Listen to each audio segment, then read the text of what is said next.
Hey everybody, how's it going? This is Big Lair, Jack's Private Coffee Corner. Today is December 2nd. December 2nd, it's a Monday. Wow, we're in December already. This year has really gone fast. It's gone super fast. I had hoped to be living in America by this time, but I am not.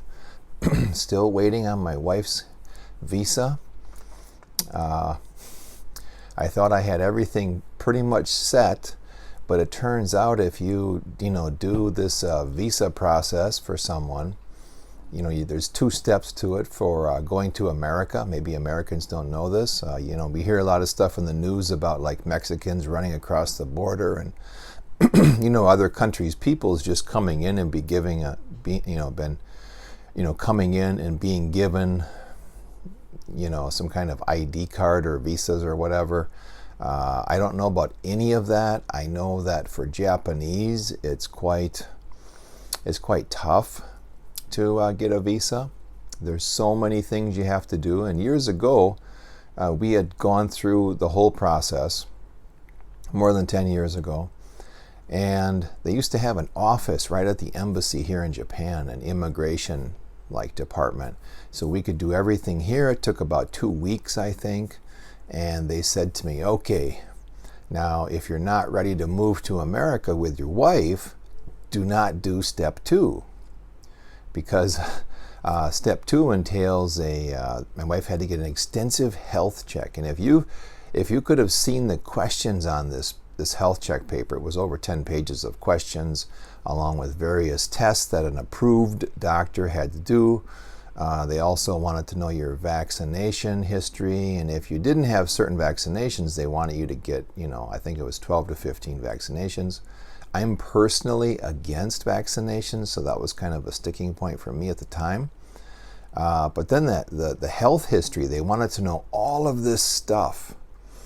I'll never forget it. They wanted to know, okay, how many kids have you delivered? How was the delivery? What was the dilation of your cervix when you gave birth? People think I'm joking, the people who've heard me say this. No, I actually have these old papers that say that. That to me, that was just outrageous. Why would they want to know something like that? At that time, people were running across the border getting into America. What the heck? Here I am, trying to bring my Japanese wife into the country the proper way, and then going through all of this stuff. So anyway, that was, for me, I felt like, boy, if you want to know all that stuff and you want to push all these vaccinations on someone, maybe we shouldn't, move to America. This was more than 10 years ago. So anyway, at the embassy, they said to me, well, when you know you're going to move, when you're about 6 months out, call us and then we'll do the remaining part, which is your wife getting the health check, and then there's an interview. There's an interview to actually prove you're married, and not that you're married, but you're married because you want to be married. You're not just doing it to get your wife a visa, or this, whoever a visa. So, okay, fine, we'll wait.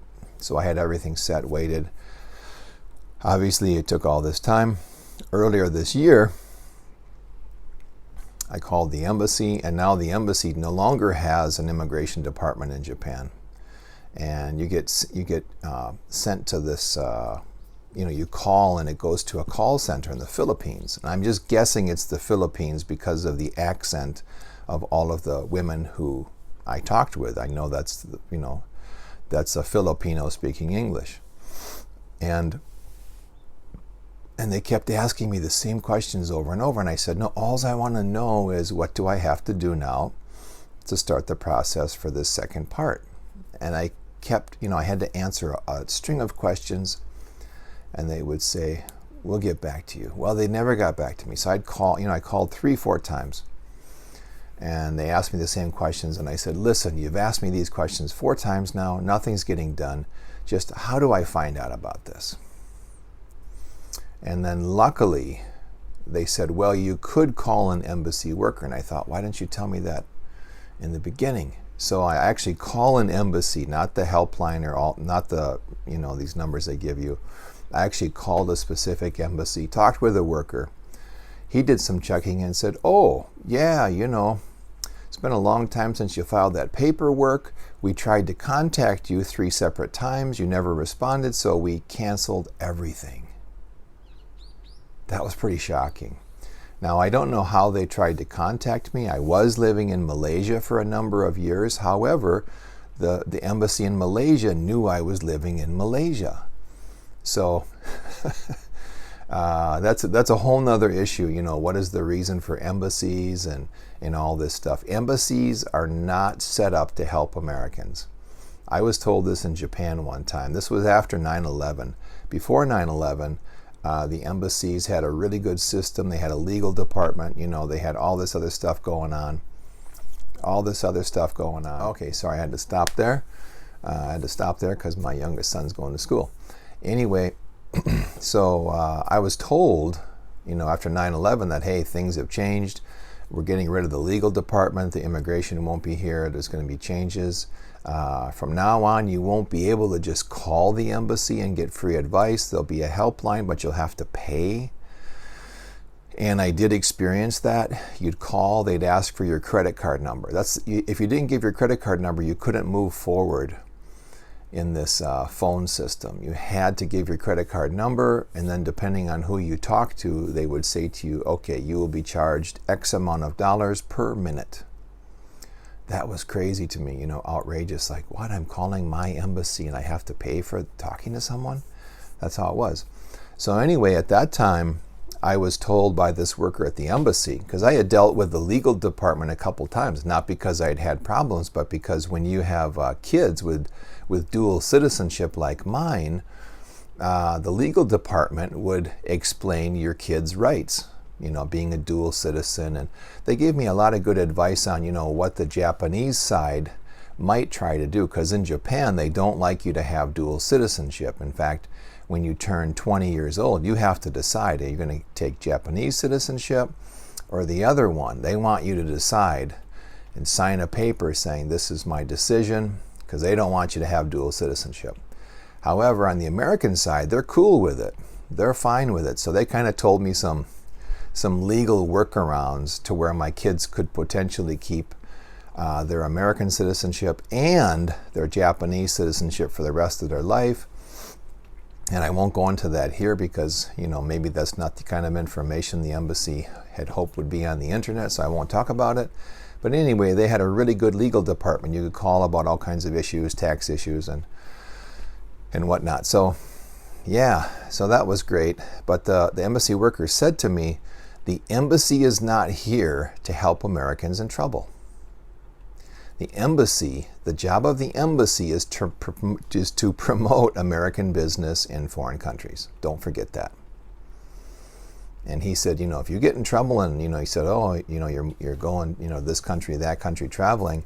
He said, if something happens, don't come to us. We are not set up to help you.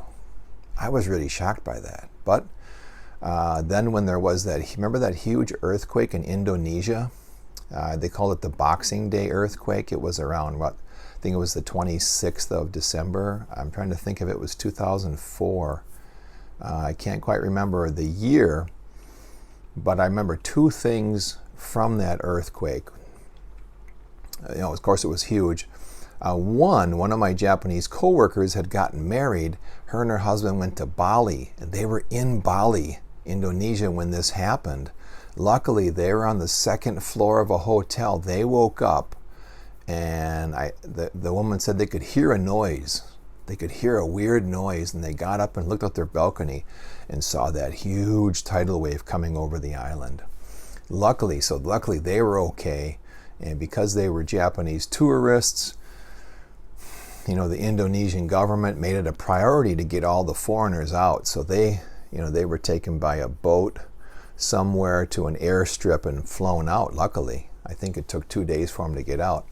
So that was kind of wild. And then I had another friend, an American guy, who was in Thailand, on Phuket. I think he was on Phuket Island, and then he had actually gone to mainland Thailand. And he was there when it happened. And of course, they had a lot of damage. A lot of people died. A lot of people got sucked out into the ocean because they didn't know what was going on. They didn't realize, hey, the water is receding. What's that? Cool, we can see fish now. Let's run out there and grab them. And No. So he was there. He went to that area, and he said by the time he got there, it was the next day. Every country's embassy had had set up tents to help people, to help their citizens. The only country he couldn't find, America. He said America had no tent up, and he noticed several European embassies had big signs on the outside of their tent saying, "If you are an American, we will take care of you." Isn't that something? And when he told me that story, I said, yeah, at the embassy in Japan here, because this friend of mine was living in Japan. I said, yeah, the worker told me they are not there to take care of us. They're in these countries to promote American business. So that was kind of a shocking moment for the both of us, because it proved that what that guy said was true. So anyway, oh my God, that's a long tangent. How did I get off on that whole tangent there? Oh yeah, because I'm waiting for my wife's visa paperwork to go through. So now we can't file it in Japan. We've got to send it to America, of course, which is where every other country, everyone around the world now who wants to get a visa, it now goes through that system. And I think it could take up to a year to 18 months for everything to be finished. The new medical sheet, my wife still has to get a medical check. There's still a number of vaccinations they want to know about, although they do not ask as private of health questions as they did before. So that's good, but we'll see on the vaccinations, because I'm against vaccinations, and we'll see how that plays out. Oh, and also now you have to prove you have the financial resources to take care of this person. So in my case, I have to prove I have enough money for my wife to live in America, and that she will never, I have to sign a piece of paper, or I had to sign a piece of paper saying I will take care of her to the extent that she will never have to get, something like Social Security or help from the government. So that was pretty surprising. And I'm thinking, all of these Mexicans who are coming across the border, and these different organizations are helping them get visas, who's signing the paper for them? Is there a paper for them? Seems to be a double standard. Okay, that's enough for my slight rant there on immigration. So anyway, yeah, it's December. I'm not in America. I'd like to be, but there's, just trying to do things the right way, and that's how it goes at times, right? Okay, so let's get into our daily crypto update. Just to give an update on the prices here and what's going on, and then I just want to talk about one extra thing. Okay, so let's get into this here. Well, if we look back on Friday, last Friday, everything was down. Everything was down except PoonDX and Tezos. PoonDX was up 6% last Friday. Tezos was up almost 5%, and this is in dollar terms. They both had gained strength, pretty good strength against Bitcoin. Bitcoin was $7,463 at that time. And the biggest loser that day was Veritasium. It was down almost 10%. Okay, now let's just shoot ahead. I keep tabs on the market even on the weekend. So what happened Saturday? Well, then Saturday, everything was up. So on the 30th of November, everything was up. Let's see, what was the biggest gainer here? EOS. EOS was up 6.8%, so almost 7%. It had gained some nice strength against Bitcoin, even though Bitcoin had gone up over $300 from Friday to Saturday. EOS still had gained against it. That was good. Another big gainer, PoonDX. So PoonDX over those 2 days had gained 12%. That's pretty awesome. NeoGas was up 5%. Tezos was up 2%. Cardano was up 5%. Everything was up at least a couple percent. Okay, and then we move to Sunday. What happened Sunday? Wow, everything is down. Bitcoin dropped about $400, and everything is in the red. Neo lost 6.5%. OMG down 8.5%. Theta down 8.5%. Digibyte down 7%. Boy, everything just took a big hit, just a really big hit. Let's see, EOS went down to $2.70. Okay, that went down 4%. Now coming to today, the 2nd of December here. Well, Bitcoin's almost at the same price as it was on Friday. It's a little less. It's at 7,432, at least when I checked. Looking here, everything is up except Digibyte. Now, Digibyte is down just not even 0.5%, but it's in the red.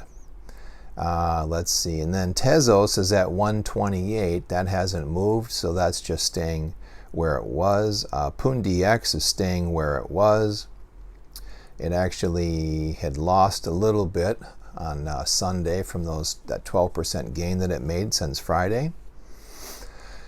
What's up big today? Well, let's see, the biggest one, and these are small percentages. You know, Veritasium is up 3.2%, but the price is under my buy price.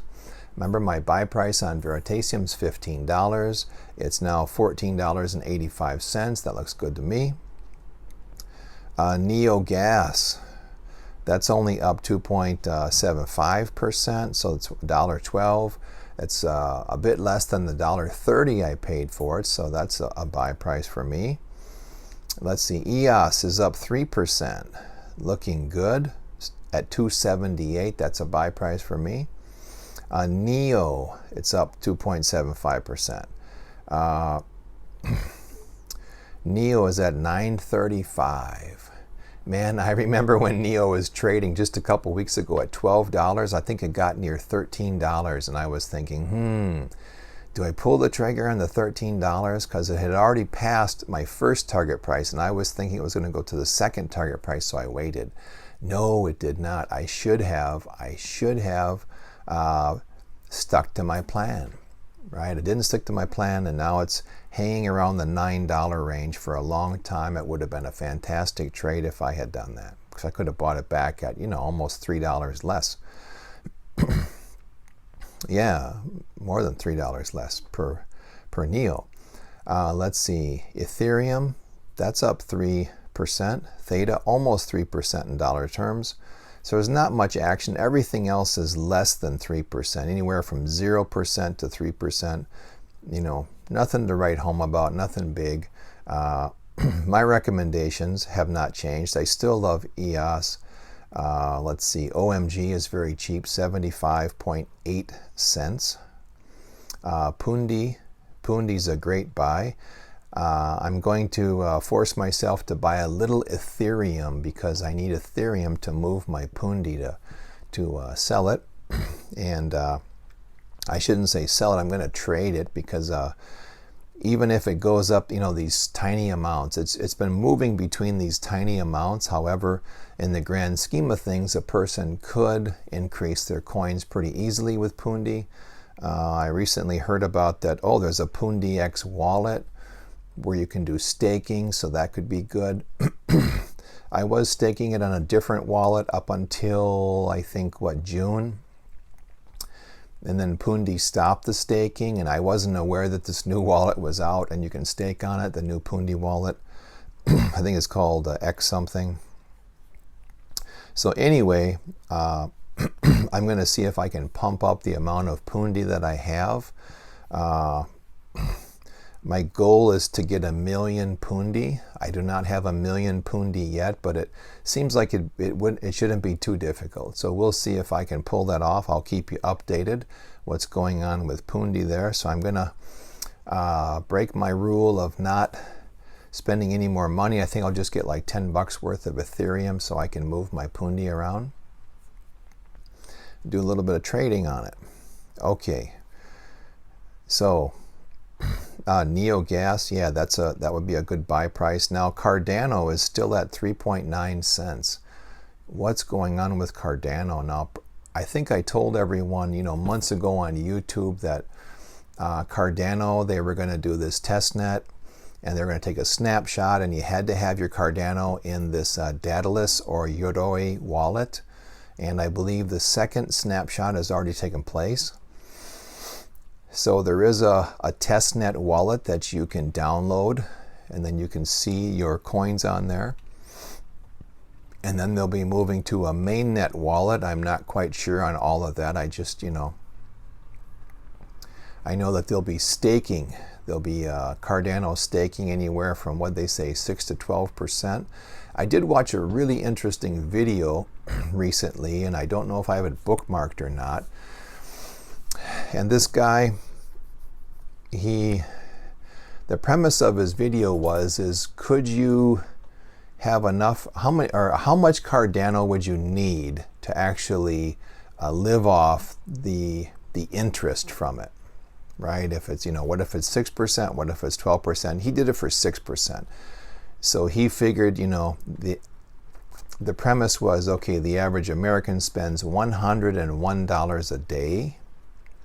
That's food, your car insurance, health insurance, whatever. That, I don't know where he got that figure from, but that's what he used. And so how many Cardano would you need to have if you're getting like a 6% return on Cardano, at its current price? No, not at its current price, sorry, at its all-time high, which I believe was $1.18. Okay, so if it was at $1.18, how many Cardano would you need? And you get a 6% return, and that you would take that return and turn it into fiat currency. And I believe you needed like 520,000 520,000 Cardano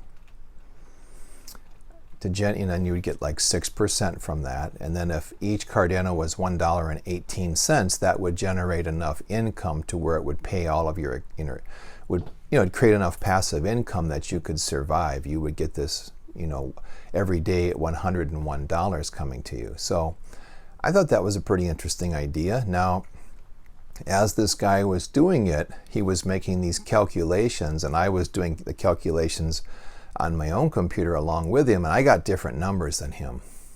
So I don't know, once in a while I joke with people, if I see them doing math incorrectly, I'll jokingly say, oh, if I knew where they're from, I'll say, oh, did you go to the so-and-so high school? Is that where you learned math, really? Just to kind of tease them a little bit. So I was thinking about, I was actually talking to the video, like, man, where'd you learn math? As I was watching it. So his numbers were a little off, not a lot, and he had one formula, kind of a complicated formula. He didn't explain it very well. So I'm not quite sure if he even knew. Maybe he just found the formula and plugged in on, like on the internet.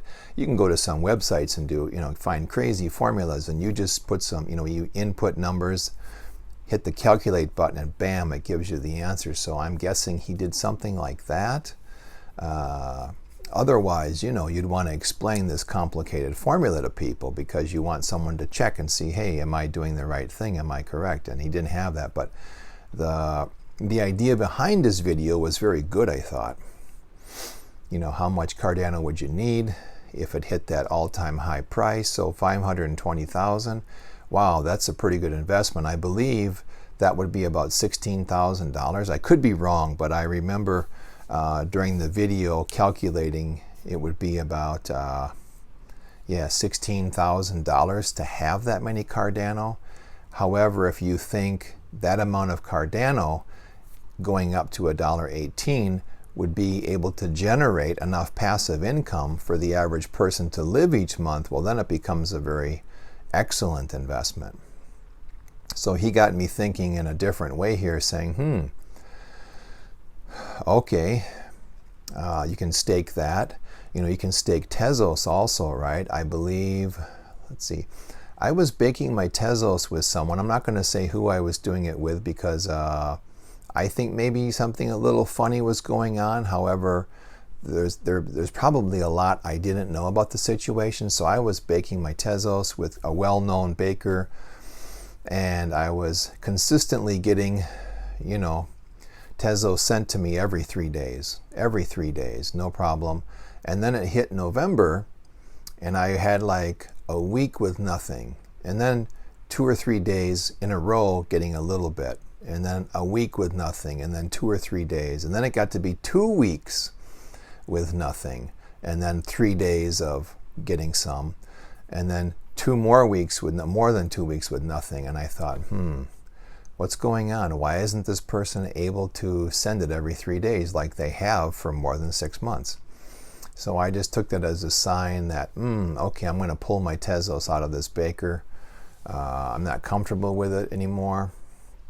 I don't think anyone was going to steal anything. I just thought, I'll look for a different option. I don't know if I'll do baking or not. And I had thought about stopping the baking process because I could make more Tezos trading than I could having it in a baker. However, I just talked about this guy who did the video with Cardano, and it made me think, Tezos, you can get around 6-7% with Tezos also. Now Tezos is right around that, it's a little bit more than that $1.18 price. So how many Tezos would you need? God, I hope you don't need 520,000 Tezos to do this. I guess with Tezos, we'd have to actually go do like this guy did. Look at the all-time high and then work your way backwards to see how many Tezos you would need, which is something I'm thinking about doing. If I do it, I'll present it to everyone, because in the future, this could be something. I don't know how long these coins will continue this staking process or the baking process. And it also, for this to work, the coins would have to get to their all-time high. So maybe with Tezos, a person could look at their all-time high and say, well, this is what you would need if Tezos was at its all-time high. This is what you would need if it was half of that. Have several different levels to see how many coins you would need, and then find out which is the best investment. So the one that I watched, like I said, you would need a little over $16,000 to get that many Cardano.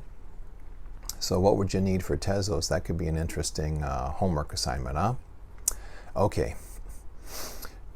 Let's see. Now I should probably, this is getting to be long. I know you guys like to see the charts and the numbers I have. Okay, how about I want to talk about one thing. I'm going to stop this for a second. Okay, I'm back here. I want to talk about one thing, and then at the end I'll put like my Excel spreadsheet chart just so you can see the numbers. I wasn't going to do it, but I know everybody likes to see that, and today I'm kind of running short. And this is early. I started this at 7 o'clock this morning. I'm quite early because I have to go somewhere this morning, and it's raining out, and rain just complicates things. For whatever reason, everybody moves slower. I don't move slower when it's raining, but a lot of people do. I've been thinking about what else could I be looking at for us to understand what's going on with cryptocurrencies and the prices, trying to get a little more insight into what's going to happen. And I'm trying to remember, somebody, maybe it was Energy Gal, sent me something to look at, something to read, and then reading it kind of sparked, oh yeah, I got this idea to look at trading volume. Trading volume is something I've never really paid attention to. I look at the market cap, and that doesn't mean much to me. It's like looking at the S&P or the NASDAQ, and they give you some number of all the stocks. This is the number, and it's like, well, oh, it went up, and everyone's like, yeah, it went up. But does that mean you actually got more money? Not usually, right? So for that reason, I've tended not to look at the market cap or trading volume. However, I was reading this thing, I think it was from Energy Gal. If it was, thank you, Energy Gal. And if it was someone else, I apologize. Let me know, and I'll make a correction in a future video. Okay, so trading volume. So I thought, trading volume, that would be nice to know. Number one, what is the total market cap of each coin? So for example, let me just look here. I kind of messed around with this on the weekend. It's a lot of work. It's a lot of extra work to get these numbers because they're hard to find. So for example, let me just see if I can get my sheet to pump up here. so I can see the dates I was working with. Okay, so on Saturday, the market cap of Bitcoin was $139,561,000,000, okay? And the daily trading volume was 14,410,000,000, which is 10.33%. So the trading volume, the trading volume was 10.33% of the market cap, okay? And then if we moved to Sunday, wow, the market cap of Bitcoin dropped $7 billion in one day. It went down to 132,503,000,000. So it dropped 5%, but the trading volume went up. The trading volume now became 12%, $15,808,000,000. So the daily change in trading volume went up 10%, right? So the actual trading volume percentage of the market cap went up 12%, and then the daily change in the trading volume from Saturday to Sunday went up 9.7%. So that's pretty big. And so anyway, could these be interesting numbers for us to understand? Yeah, I think so. It's a lot of work. It's a lot of work. Why is it a lot of work? It's hard to get this information. Now, you might say, no, it's not. It's on, CoinMarketCap has it, and this place and that place has it. Now, I'm doing a lot of stuff on my phone, and I have the CoinMarketCap app on my phone. And when I went to look at the total market cap of these coins, for example, Bitcoin, yesterday it said to me the total market cap is 132.5 billion. It just said 132.5 billion. It didn't give me the specific number, 132,503,276,000. No. 132,503,276,514. It didn't give me all those numbers. It just gave me, 132.5. That's not enough information. The same with the trading volume. It just said 15.8 billion. And that's just for me using the CoinMarketCap app. However, there's this other app I use called CoinPrice. CoinPrice will actually give me the whole number. So I'm using CoinPrice. Now I also have another app that I use for cryptocurrency prices. I forget the name. It's like BitScreener or Bit something. And all three of those have different numbers. The market cap and the trading volume are completely different numbers, not so far off, maybe a billion or two off from each other. So I just want to say, I'm not dealing with the CoinMarketCap numbers. I don't know how accurate CoinMarketCap is anyway. There was this whole thing about some other company merging with CoinMarketCap, and the trading volume is very suspect on a lot of exchanges. It's probably not the true trading volume. It's being pumped up, or basically is people are lying about it, right? These exchanges are fudging the numbers, it seems. So I'm just using the data from this CoinPrice app only because it's giving me real specific numbers. And that's what I'm looking for, because if you don't have the specific numbers, you really can't understand how the market cap is changing, how the trading volume is changing from day to day. So that's what I'm looking at. So I'm thinking about adding something like that to these reports. I'd like to. Right now, I'm just wondering, how can I get around all the work that it would require? Why? Because I have to go into each individual coin and dig in and find the market cap, the daily trading volume, and putting in these super long numbers takes time. I don't want you to think I'm a lazy guy, but yes, I did a trial run on Saturday trying this, and then I did it on Sunday, and then of course when I have 2 days of data, I can compare and say, oh, things increased or they decreased this amount. And that took me over 30 minutes just to do a small part of, I didn't even get into all of the coins. I could just do a number of these coins. And I thought, oh, holy mackerel, this might be a big project. So I'm just thinking of how I can make this easier for myself. Of course, the math part of it, the formulas, that's not a big deal. That's something I deal with every day. So anyway, I just want to let you know I'm thinking about adding that in. I think it would be very useful information for us. Why is it useful? Well, did a little bit of homework here, put on my MBA thinking cap. So volume, it's a really important technical indicator that we can use to confirm a trend or a trend reversal in price. And it'll give us an idea of the price action of a crypto and whether we should buy or sell the crypto. It's an indicator that can help us out. And one of the things it does is it identifies momentum in a crypto. And it can help us to confirm, oh, the trend is bullish, oh, the trend is bearish, right?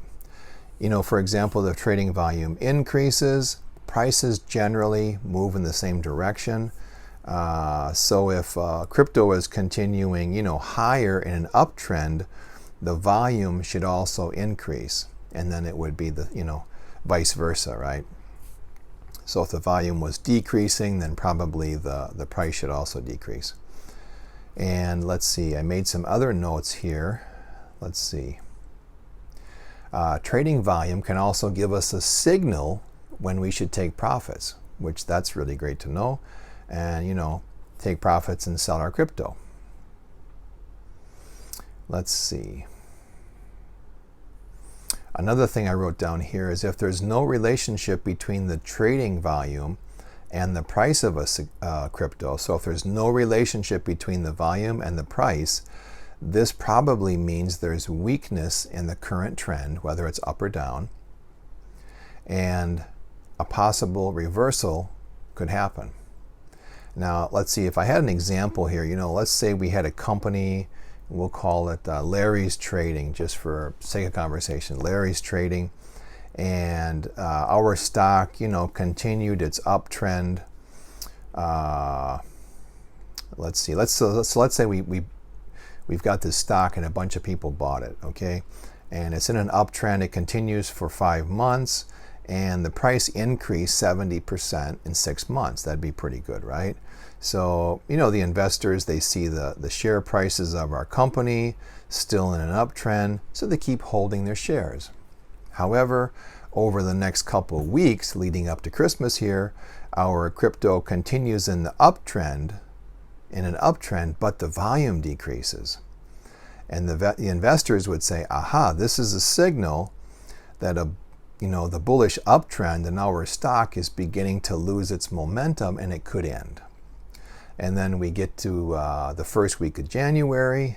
Yep, the shares of our company, the shares of Larry's Trading decreased by 10% in one trading day, after they've been in an uptrend for 6 months.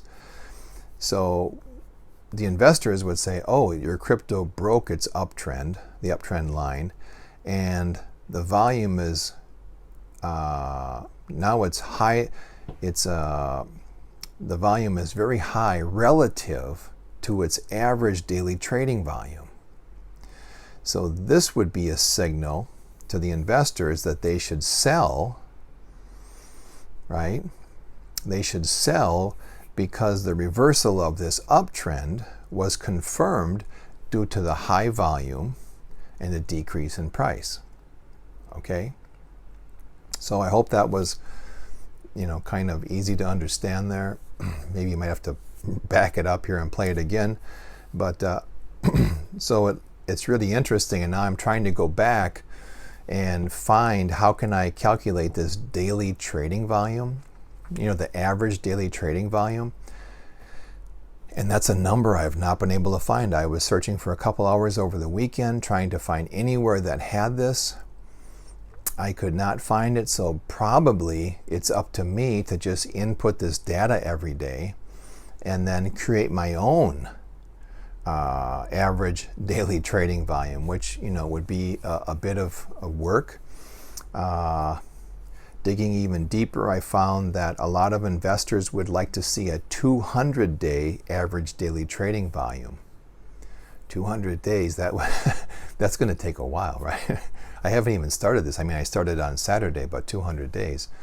So I'm thinking maybe at the 50-day mark, it'll start to have a little bit of significance. And then as we get closer to 200 days, it'll probably tell us more. So I think this could be very interesting for us to know this information. And I'm still thinking about how can I make it easier to put all these calculations into my Excel sheet here.